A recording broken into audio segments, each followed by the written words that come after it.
नमस्कार दोस्तों, स्वागत है आपका स्टडी बोर्ड पर। आज हम पढ़ने वाले हैं हिस्ट्री का टॉपिक जिसका नाम है रिवोल्ट ऑफ 1857 यानी 1857 की क्रांति।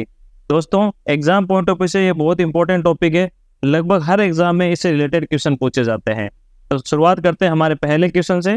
वो देखते हैं 1857 की क्रांति का विद्रोह कहाँ से प्रारंभ हुआ था। दोस्तों, आपको बता दें, जो 1857 की जो क्रांति थी, ये विद्रोह शुरू हुआ था मेरठ से। ठीक है, मेरठ की छावनी से ये शुरुआत हुई थी और वो हुई थी 10 मई 1857 को। ठीक है, यहाँ से ये विद्रोह चालू हुआ था और इसके कुछ कारण था। तो अगला क्वेश्चन है 1857 के विद्रोह का तात्कालिक कारण क्या था। दोस्तों, हर किसी युद्ध के और हर किसी आंदोलन के कुछ कारण होते हैं। यहाँ पर भी इस क्रांति के 3 या 4 मेजर कारण थे। राजनीतिक कारण था, सामाजिक कारण था, कर ज्यादा बढ़ गए थे, वो भी कारण था, मगर एक तात्कालिक कारण था, एक इमीडिएट कारण था जिसकी वजह से ये क्रांति शुरू हुई थी। तात्कालिक कारण क्या रहा? तो इसका सही आंसर है चर्बी वाले कारतूसों का प्रयोग प्रारंभ करना। ये इस क्रांति का तात्कालिक कारण था। तो तात्कालिक कारण में आप लिखोगे चर्बी वाले कारतूसों का प्रयोग प्रारंभ करना अंग्रेजी सेना द्वारा या अंग्रेजी शासन द्वारा। अब आता है, हम इसको डिटेल में देख लेते हैं। ये जो दोनों क्वेश्चन थे, तो देखते हैं भारतीय विद्रोह, जिसको हम जनरली सिपाही विद्रोह या पहला स्वतंत्रता संग्राम के नाम से भी जानते हैं। 1857 में भारत में ब्रिटिश शासन के खिलाफ ये विद्रोह शुरू हुआ था। ये ब्रिटिश ईस्ट इंडिया कंपनी की सेवा में जो भारतीय सैनिक लगे थे, भारतीय सिपाही लगे हुए थे। क्या होता है, ब्रिटिश जो सेना थी वहां पर मेजर संख्या में निचले पदों पे जो थे वो ईस्ट इंडिया कंपनी में भारतीय सैनिक थे, यानी भारतीय लोग यहाँ पे सेना में भर्ती थे। इन सेना के सिपाहियों द्वारा ये मेरठ के अंदर ये आंदोलन शुरू किया गया था। 1857 के विद्रोह का तात्कालिक कारण ब्रिटिश सेना द्वारा सेना में चर्बी युक्त कारतूसों वाले एनफील्ड राइफल का इस्तेमाल करना था।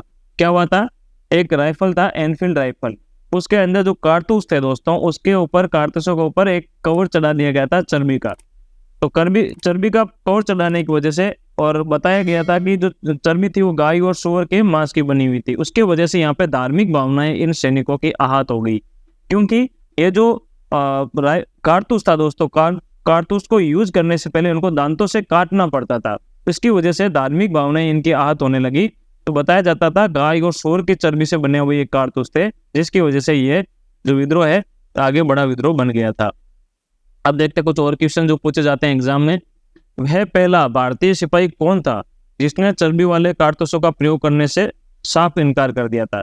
कौन था ऐसा रिवॉल्यूशनरी जिसने सबसे पहले ये चीज मना कर दी थी कि मैं ये कारतूस यूज नहीं करूंगा? दोस्तों, यहाँ पे आता है हमारे मंगल पांडे। मंगल पांडे जी ने सबसे पहले इस चीज के लिए मना कर दिया बिल्कुल ही कि मैं ये चर्बी वाले कारतूस नहीं यूज करूंगा। तो सबसे पहले सिपाही थे जिसने ये चिनगारी जो थी वो यहाँ पे दी है इस क्रांति को, तो थे मंगल पांडे। तो 1857 की क्रांति के विद्रोह की शक्ति का सबसे महत्वपूर्ण तत्व कौन से था? यहाँ पे एक क्वेश्चन ये भी पूछा गया, काफी बार पूछा गया इवन। तो ये विद्रोह हुआ था 1857 वाला, इसका महत्वपूर्ण तत्व क्या था जो इस चिनगारी को आग में बदला? वो था हिंदू मुस्लिम एकता। दोस्तों, इस क्वेश्चन का सही आंसर है हिंदू मुस्लिम एकता। हिंदू मुस्लिम एकता की वजह से ये आंदोलन काफी हद तक एक सक्सेसफुल रहा। पूरा फेलियर था पर काफी हद तक आगे ले जाने का हिंदू मुस्लिम एकता को गया है। अब इन चीजों को डिटेल में देखते हैं। ये है हमारे मंगल पांडे। दोस्तों, 1857 की क्रांति में यहाँ पे कारतूसों का जो यूज किया जा रहा था यहाँ पे क्रांति से पहले, वो था गायों और सूअरों की चर्बी से बने हुए ये कारतूस थे, जिससे हिंदू और मुस्लिम जो भी दोनों सिपाही थे, दोनों की यह भावनाएं आहत हुई और दोनों ने अपमानित महसूस करना शुरू कर दिया था, हिंदू और मुस्लिम सिपाहियों ने। चर्बी वाले कारतूसों का उपयोग करने से इनकार करने वाले सबसे पहले सैनिक थे हमारे मंगल पांडे। ये समर्पित हिंदू ब्राह्मण थे, इसकी वजह से इन्होंने कहा गाय के मांस के बने हुए ये कारतूस मैं दांतों से नहीं काटूंगा। तो इनको इस वजह से 29 मार्च 1857 को 29 वर्ष की आयु में किनको, मंगल पांडे को बैरकपुर में अपने अधिकारियों पर हमला करने की वजह से फांसी पर लटका दिया था, क्योंकि इन्होंने विद्रोह किया था और अपने अधिकारियों पर हमला कर दिया था बैरकपुर में, और इसकी वजह से आंदोलन की शुरुआत होने से पहले ही इनको फांसी पे लटका दिया था मंगल पांडे को। तो मंगल पांडे को फांसी पे लटकाना ये इंग्लिश सरकार की बहुत बड़ी गलती रही। यहाँ से विद्रोह बहुत ज्यादा भड़क जाता है। तो आपको बता दें, ये एग्जाम में क्वेश्चन पूछा जाता है कि जो मंगल पांडे थे वो ब्रिटिश सेना की कौन सी रेजिमेंट पे थे। ये क्वेश्चन बहुत ज्यादा पूछा जाता है। तो ब्रिटिश ईस्ट इंडिया कंपनी की बंगाल की 34वीं नेटिव इन्फेंट्री रेजिमेंट के सिपाही थे। कौन सी? 34वीं बंगाल नेटिव इन्फेंट्री रेजिमेंट के ये सिपाही थे मंगल पांडे। ठीक है, ये क्वेश्चन बहुत बार एग्जाम में पूछा जाता है कि जो मंगल पांडे है कौन सी रेजिमेंट के सिपाही थे, तो ये आप ध्यान रखिए। 29 वर्ष की आयु में इनको फांसी पे लटका दिया था अंग्रेजों ने। फिर अगला क्वेश्चन आता है दोस्तों, बेगम हजरत महल ने 1857 के विद्रोह के जो नेतृत्व किया था किस शहर से शुरू किया था? तो दोस्तों इन्होंने जो बेगम हजरत महल थी दोस्तों, हम यहाँ पे देखेंगे जो लखनऊ है, लखनऊ से इन्होंने यहाँ पे नेतृत्व की शुरुआत की थी। यहाँ से ये थी बेगम हजरत महल, तो यहाँ से इन्होंने नेतृत्व किया था 1857 की क्रांति का। फिर एक क्वेश्चन आता है, बिहार से इस क्रांति का नेतृत्व किसने किया था? तो दोस्तों बिहार से किया था कुंवर सिंह ने। तो ये क्वेश्चन काफी बार पूछे जाते हैं अलग अलग जगह से, किस जो कहते हैं सिपाही ने या लीडर ने इस जो क्रांति का नेतृत्व किया। तो ये देख लेते हैं, ये लिस्ट बहुत इंपॉर्टेंट है, एग्जाम में पूछे जाते हैं। तो पूछा जाता है दिल्ली से इस विद्रोह की शुरुआत या नेतृत्व किसने किया? बहादुर शाह ने। ठीक है, कानपुर से किसने किया था? नाना साहब ने। लखनऊ से अभी हमने पढ़ा था बेगम हजरत महल ने ये सिपाही विद्रोह के अंदर भाग लिया था। बरेली से दोस्तों खान बहादुर ने। बिहार से कुंवर सिंह ने। फैजाबाद जो अयोध्या वाला पार्ट है ना दोस्तों, वहां से मौलवी अहमदुल्ला मोहम्मद अल्लाह मौलवी ने यहाँ पे फैजाबाद से इनका नेतृत्व किया। और झांसी से हमारी रानी लक्ष्मीबाई झांसी की, इन्होंने नेतृत्व किया। ये इंपॉर्टेंट नेता है, अलग अलग केंद्र से इन्होंने अपने इस रिवोल्ट का नेतृत्व किया है। ठीक है, तो इंपॉर्टेंट ये पूछा जाता है कुंवर सिंह वाला, रानी लक्ष्मीबाई का, नाना साहब का और बेगम हजरत महल, इनका एग्जाम में काफी बार क्वेश्चन पूछा गया है, तो ये आप ध्यान में रखिएगा। अब दोस्तों अगले कुछ क्वेश्चन आते हैं, देखते हैं। 1857 की क्रांति का जो विद्रोह है मुख्यतः किस कारण से असफल रहा? ये बहुत इंपॉर्टेंट है कि असफलता का कारण क्या रहा। विद्रोह बहुत अच्छा था पर इसके कुछ कारण थे जिसकी वजह से असफल रहा। इसका मुख्य असफल होने का कारण था वो है दोस्तों किसी सामान्य योजना और केंद्रीय संगठन की कमी। दोस्तों अभी हमने पढ़ा था अलग अलग क्षेत्र से अलग अलग लोगों ने इस क्रांति का नेतृत्व किया, मगर यहाँ पे एक कमी आ गई थी, वो थी एक केंद्रीय नेतृत्व की कि कोई सेंटर में बैठ के बता रहा था कि अब हमें अगली प्लानिंग क्या करनी है, अब किसके खिलाफ विद्रोह करना है, ऐसी कोई योजना नहीं रही, ऐसा कोई केंद्रीय संगठन नहीं था।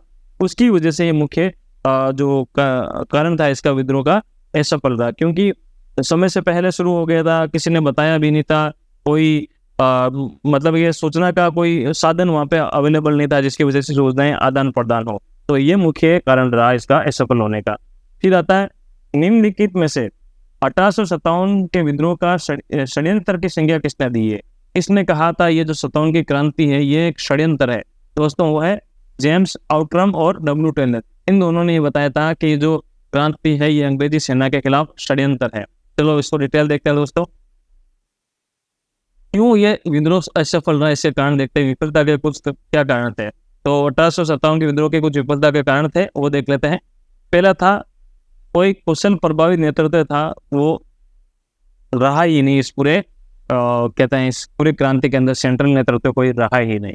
दूसरा था सामान्य लक्ष्य की कमी और खराब ये संगठन था, मतलब संगठन अच्छा से नहीं बन पाया, अलग अलग क्षेत्र से अलग अलग रीजन की वजह से अपने पर्सनल रीजन की वजह से सब लड़ रहे थे अलग अलग रीजन के अंदर, तो कोई लक्ष्य नहीं था पर्टिकुलर और कोई संगठन अच्छा बनाया नहीं था इन्होंने। विद्रोह ने जो पुराने जमाने के हथियार थे वो यूज किए थे, क्योंकि इनके पास लेटेस्ट जो आधुनिक हथियार थे वो इनके पास अवेलेबल नहीं थे जहाँ कहीं से भी क्रांति की शुरुआत हुई। मगर अंग्रेजों ने दोस्तों इस चीज को बहुत अच्छे से यूज किया, इनके पास आधुनिक हथियार थे, तो आधुनिक हथियार होने की वजह से अंग्रेजों ने युद्ध जीत लिया था।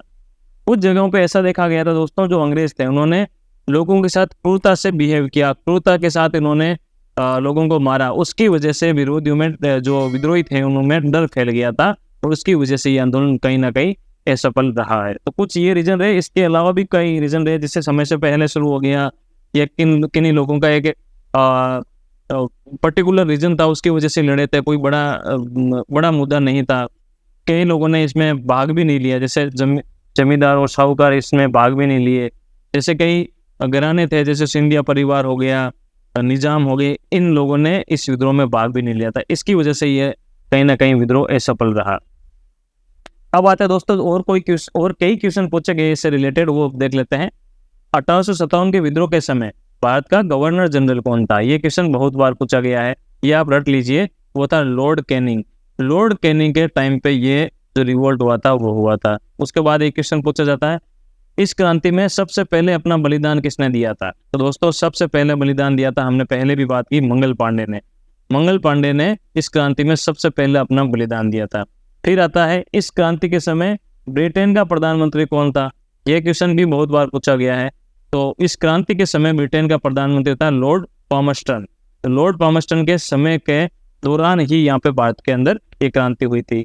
फिर आता है पंजाब से, इस जो अंग्रेजों के खिलाफ जो ये रिवोल्ट हुआ था उसका नेतृत्व सशस्त्र विद्रोह किसने किया था? तो दोस्तों पंजाब से नामधारी सिखों ने इस विद्रोह के अंदर अपनी काफी भूमिका निभाई है, काफी योगदान दिया है। सशस्त्र विद्रोह किया था नामधारी सिखों ने, ठीक है।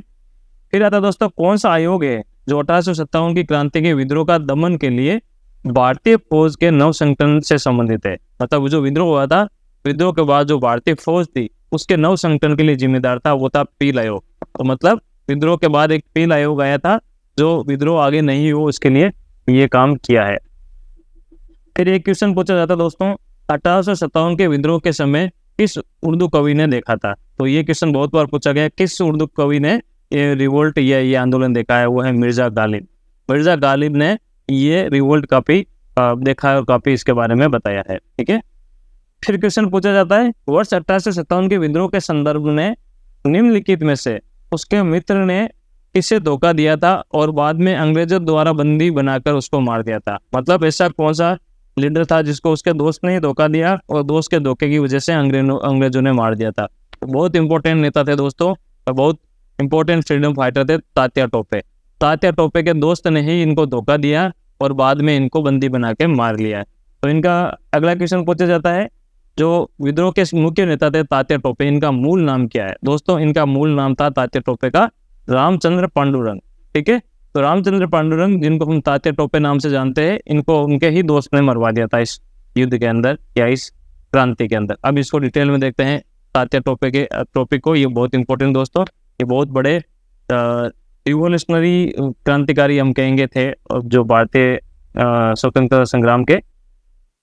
तो तात्या टोपे थे दोस्तों नाना साहब के निकटतम सैन्य सहयोगियों में से थे। हमने पहले भी बात की, नाना साहब ने जो युद्ध की शुरुआत की थी उन्होंने नेतृत्व किया था, तो उनके निकटतम सहयोगियों में से थे हमारे तात्या टोपे। अब जो तात्या टोपे थे दोस्तों, उन्होंने अंग्रेजों के खिलाफ गुरिल्ला युद्ध लड़ा। गुरिल्ला युद्ध क्या है? छापामार युद्ध प्रणाली है। जैसे दोस्तों जो हम जो उदयपुर और मेवाड़ में भी पढ़ा था हमने काफी बार, यहाँ पे जो युद्ध ये लड़ा गया था। तात्या टोपे को सिंधिया के एक सामंत है दोस्तों, सिंधिया परिवार के एक सामंत है जिनका नाम था सामंत मान सिंह। सामंत मान सिंह क्या थे? जो सिंधिया परिवार के काफी करीबी माने जाते थे और उनके मतलब ग्वालियर के जो सिंधिया परिवार था उनके काफी करीबी थे और उनका कहना मानते थे। और इस युद्ध में क्या हुआ था, इस क्रांति में क्या हुआ था दोस्तों, तो सिंधिया परिवार है इसमें भाग नहीं लिया था। वो सिंधिया परिवार में भाग नहीं लिया और अंग्रेजों को इन्होंने इनके बारे में बता दिया था तात्या टोपे के। तो मान सिंह उस समय सिंधिया परिवार के प्रति काफी वफादार थे, इसलिए उन्होंने तात्या टोपे का धोखा दिया था और धोखा देने की वजह से ब्रिटिश सरकार ने शिवपुरी में 18 अप्रैल 1959 को इन तात्या टोपे को मार दिया था। और ये रीजन क्या रहा? केवल एक बंदा, वो था सामंत मान सिंह, जो सिंधिया परिवार का सामंत था, उसकी वजह से तात्या टोपे को मारा गया, ठीक है। तो ये क्वेश्चन एग्जाम में पूछा जाता है, कब मारा है तात्या टोपे को, कहाँ मारा है शिवपुरी में, किसने धोखा दिया? मान सिंह ने। मान सिंह कौन था? सिंधिया परिवार का, जो ग्वालियर का सिंधिया परिवार था उनका सामंत था, ठीक है। और इन्होंने कैसे लड़ी गुरिल्ला युद्ध की, और इनके अंडर ये काम कर रहे थे या कौन इनके गुरु थे? वो थे नाना साहब, ठीक है। तो ये क्वेश्चन एग्जाम में पूछे जाते हैं तात्या टोपे से संबंधित।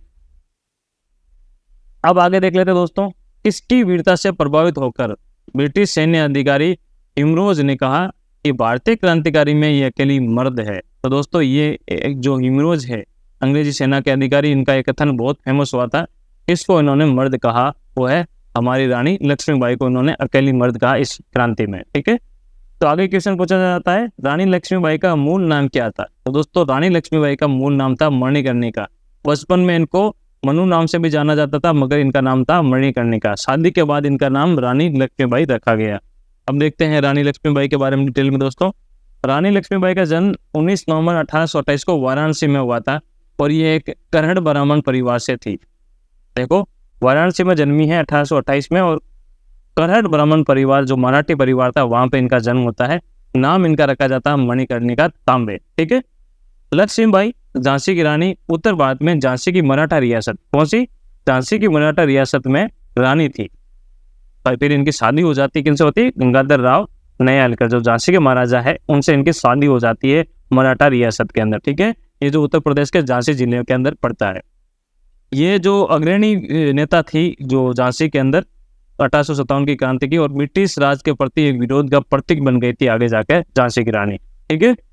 और बाद में क्या होता है, शादी जब हो जाती है इनकी, तो शादी के बाद इनका नाम जो गोडेस लक्ष्मी, हमारी लक्ष्मी देवी के नाम पे इनका नाम रख दिया जाता है रानी लक्ष्मीबाई। ठीक है। तो ये थी झांसी की रानी जिन्होंने अपने बच्चे को पीछे घोड़े के पीछे बैठा कर अपने से बांध के यहाँ पे अंग्रेजों के खिलाफ लड़ी और ब्रिटिश राज के विरोध का प्रतीक बन गई थी। ठीक है। तो झांसी की रानी के बारे में ये क्वेश्चन एग्जाम में पूछे जाते हैं। अब आता है दोस्तों अगला क्वेश्चन, 1857 के विद्रोह का प्रतीक क्या था। मतलब जैसे अभी हर चीज का एक सेना का प्रतीक होता है जिसको देख के हम मोटिवेट होते हैं, उसके लिए लड़ाई करते हैं। तो प्रतीक था कमल और रोटी। कमल और रोटी को प्रतीक मानकर यहाँ पे लड़ी लड़ी गई ताकि लोग यूनाइट रहे। देखो इस टाइप का झंडा था, हरे कपड़े पे यहाँ पे एक साइड में कमल था, एक टाइप पे रोटी का चिन्ह था। तो यहाँ पे इसका रीजन था क्या था, कमल और रोटी को 1857 क्रांति का प्रतीक माना जाता है। कमल को शुद्ध तथा भगवान से संबंधित माना गया है और रोटी को हर किसी की बुनियादी जरूरत माना गया है। ठीक है। तो कुछ संदेश लेकर विभिन्न गांवों में संतों के माध्यम से रोटी और कमल भेजे गए थे ताकि लोगों को इस क्रांति के बारे में पता चले। जैसे ये दोनों चीजें चली जाती थी, लोगों को ये जो क्रांति के लिए भावनाएं शुरू हो जाती थी। तो इस ऐसे करके क्रांति की शुरुआत की गई, क्योंकि दूसरा कोई संदेश का माध्यम नहीं था उस समय। ठीक है। अब कुछ और क्वेश्चन पूछे जाते हैं, जैसे इलाहाबाद में आपातकालीन मुख्यालय किसने बनाया था इस दौरान। तो लॉर्ड कैनिंग जो वाइसरॉय थे दोस्तों, ये गवर्नर जनरल थे दोस्तों, इन्होंने यहाँ पे इलाहाबाद के अंदर अपना आपातकालीन कार्यालय बनाया। अब एक क्वेश्चन पूछा जाता है किसने 1857 क्रांति में भाग नहीं लिया। दोस्तों भाग नहीं लिया था वो थे साहूकार और जमींदार। साहूकार और जमींदार इस चीज से बिल्कुल ही अनभिज्ञ रहे और इस चीज में बिल्कुल ही इन्वॉल्व नहीं हुए थे। तो ये चीजें भी एग्जाम में पूछी जाती है। एक और पूछा जाता है गडकरी विद्रोह, ये 1844 में हुआ था दोस्तों, कहाँ था, कोल्हापुर में। ये भी ध्यान रखना साथ में है। अब पूछा जाता है दोस्तों मेरठ के विद्रोही सैनिकों ने किस तारीख को दिल्ली पहुंचकर और वहां पे जो राजा थे मुगल सम्राट बहादुर शाह द्वितीय उनको सम्राट घोषित कर दिया। दोस्तों 10 मई को ये आंदोलन शुरू हुआ था, 12 मई को ये मेरठ पहुंच जाते हैं और मेरठ पहुंचकर अपना राजा घोषित करते हैं बहादुर शाह जफर को, ताकि अंग्रेजों को हरा सके। ठीक है। और बहादुर शाह जो द्वितीय थे इनको उन्होंने अपना राजा घोषित कर दिया था। अगला क्वेश्चन पूछा जाता है 1857 के विद्रोह के दौरान दिल्ली में विद्रोह का सैन्य नेतृत्व किसने किया। दिल्ली से दोस्तों वक्त खान ने इस विद्रोह का नेतृत्व किया है।